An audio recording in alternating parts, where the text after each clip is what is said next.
Thanks for joining us on another edition of You're Included, the unique interview series devoted to practical implications of Trinitarian theology in today's complex world. Our guest today is Dr. Andrew Root, Assistant Professor of Youth and Family Ministry at Luther Seminary in St. Paul, Minnesota.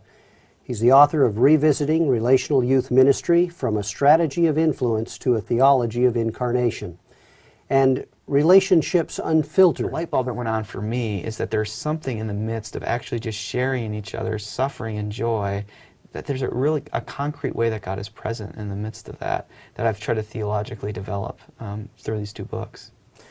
And you really never had any other opportunity to be with those kids or any other kind of, let's say, influence in their lives other than these one-hour meetings. That's correct, yeah. Yeah, I mean, maybe I would see them once in a while in the hallways, but for the most part, it was that 1 hour once a week. And I was constrained by the school, and I was constrained by the job that I worked in, and but there was something that really powerfully happened when we were able to share our suffering with each other. And I tried to make that mutual. I would try keeping a boundary that I think is important, that hopefully we can talk about as we go in these, but I also shared my own story with them, and there was something very powerful for them to hear my story and to participate in my own story.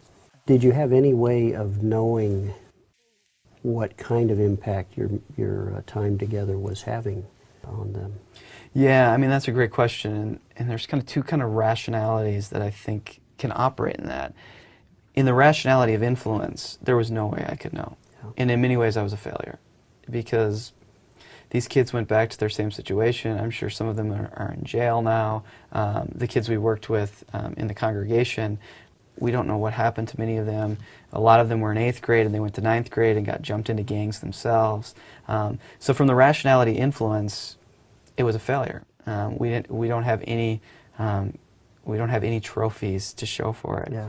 But in the rationality of actual play sharing, of trying to do relational ministry as being with and being for, as God is with and for us, I don't know if it was successful, but I really believe it was faithful, and that we were faithful to their humanity. And in being a gang prevention counselor, I felt like I was faithful to their humanity.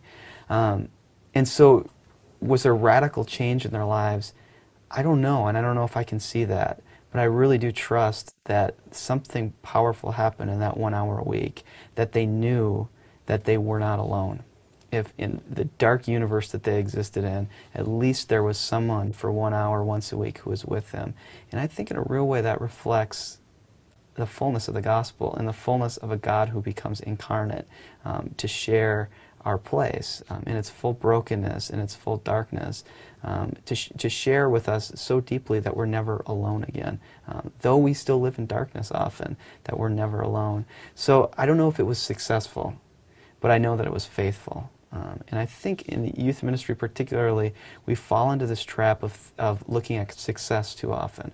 And I think it's a vocational hazard, because you have young people who are 12, 13, 14, 15, and they're making these jumps in kind of our societal structures to go to college or to decide for careers or to fall in love and get married. And so there does seem to be this trajectory of progress that's going on.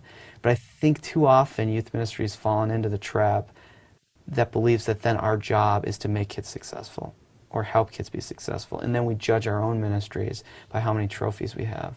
And I just don't know if that's a true reflection of God's own ministry in the world as incarnate, crucified, and resurrected in the person of Jesus Christ.